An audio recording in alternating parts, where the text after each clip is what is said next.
What's in your pet's food? The answer should be straightforward, but in Australia's self-regulated pet food industry, it's anything but. More than 100 dogs have fallen ill after eating a popular brand of dog food.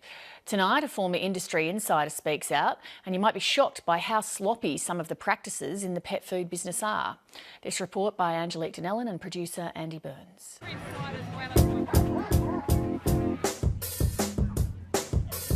At the RSPCA's annual Million Paws Walk, it's difficult to tell who, in fact, owns whom. Best friend, you know. It's like, you know, she's always there for you. She's not just a dog. She's a human-y sort of baby.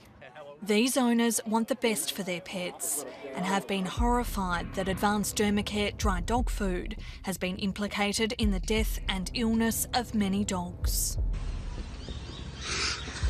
It makes you think twice, about what you're feeding them. Holly, sit. Put your back. University researchers are still trying to establish if there's any evidence to link Advanced Dermacare to megaesophagus, a debilitating and incurable condition where dogs struggle to swallow food and water. Other pet food safety issues are more clear-cut. There was a piece of plastic about that big, the size of a 20-cent piece, in there, and a very sharp piece of plastic too. It would have lacerated him all the way down had he swallowed it, had I not pulled it out. When Doxy Casamatis found plastic in a tin of My Dog, she complained to the manufacturer Mars Pet Care, the same company which makes Advanced Dermacare. She was told the object was a special clip used in abattoirs. How has this not been picked up at some point in the production process? From the tone of their letter, it sounded like it was not an isolated incident. It wasn't an unusual event. So if this was people food, there would have been absolute outrage. Hers is not the only incident. 2 years ago, pieces of plastic were found in Applause and Ivory Coat brands of dry dog food. And just last month, a dog owner discovered a shard of metal in dried dog food sold by the supermarket chain Aldi. Having been in the industry and seen what goes on, I could see why people are alarmed. These days, Dennis Pedretti runs a sheep farm. But from late 2010 to 2012, he was operations manager at Australian tallow producers in Melbourne. He says sloppy practices are to blame for plastic and other objects ending up in some pet foods. We have sheep heads come through. They have an ear tag. They go into the pit. There would be plastic. I mean, you know, butchers would be getting rid of their material and they don't care what they're putting in a bin, so it'd be plastic cans, all those sorts of things you would see. Australian Tallow Producers is a rendering plant. It takes parts of animals not fit for human consumption and turns them into what's known as protein meal, a product used to make stock and pet food.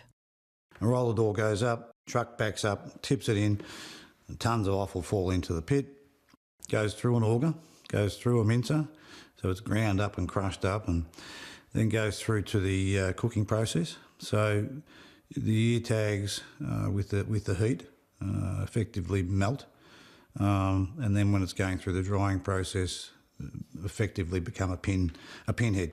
Another worker who left the plant last year has corroborated Dennis Pedretti's account.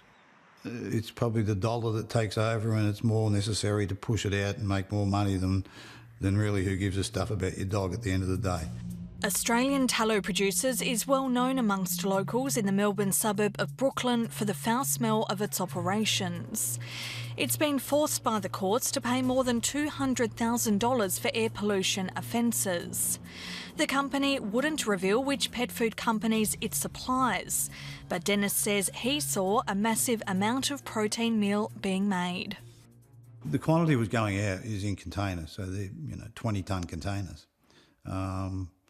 And a lot of containers went out every day. So it's a lot of product, a lot of containers, a lot of customers. Dennis says another surprise came when, incredibly, 2 live chickens arrived at the plant amongst a truckload of offal. My reaction was, are you kidding me, live chickens? He took pity on them and brought them home. They'd been through the whole process of being depulucked, They'd missed the decapitation. They must have ducked at the right time. Australian tallow producers declined to respond to Dennis Pedretti's allegations, instead preferring industry body, the Australian Renderers Association, to speak on its behalf. The association's executive officer is Dennis King. If a pet owner goes out to buy some kibble, can they be assured that it won't be contaminated with plastic or other objects? Look, everyone's doing their best to overcome it. No one wants to have it there. It's not good. It's not a good image. We agree with that, and it's certainly not good for to have it like that. What do you see in those photos? Yeah, I see hundreds of little pieces of ear tags, or it could be blue gloves. Is the plastic doing harm to pets? I don't believe so. No. Dennis King says contamination is an industry-wide problem and points to a lack of training in abattoirs and butchers, as well as supermarkets where meat past its use-by date is sent to rendering plants. It's a case they've got bin here, a bin here, a bin here, and brain might go into neutral. It's time to rush off for lunch or something or other, and they just happen to throw it into the wrong bin. To a lot of people, I think it's just another area that's going away. That's waste as far as they're concerned. So it's just pet food? Well, they don't even know it's pet food quite often. Well, that's a problem, isn't it? Again, this is about an issue we're talking about of education. So when will this problem be solved? Oh, who knows at the moment. I mean, we're working with trying to maybe take tags, have them magnetised.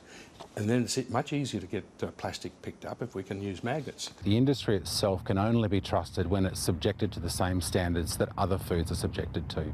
Veterinarian Andrew Spanner believes the only way companies throughout the supply chain will lift their game is if Australia's pet food industry is regulated. If you do the wrong thing in a pet food industry at the moment, it's unlikely anyone will know about it, and it would tend to create a condition of slackness towards conditions, especially towards food safety. The Federal Agriculture Minister, David Littleproud, was unavailable for interview. South Australian Senator Sterling Griff is making his own push for pet food regulation in Canberra. What we're proposing is to put forward to my Senate colleagues an inquiry on the pet food industry with a particular focus on the recall systems in Australia. Senator Griff has been motivated by the stories of Rachel Dollar and Jodie Burnett, whose dogs developed megaesophagus after eating advanced dermacare. When we had to euthanize Zara, the only thing that I could do was to lean over her body and just say, I'm sorry. They're amongst a growing number of owners now pushing for formal industry oversight and laws to protect pets. It doesn't matter what you pick up off the shelf, you should know that that is safe for your pet to eat. Let's go. Doxy Casamatis says change can't come quick enough. It's a conflict of interest, really, when you self-regulate.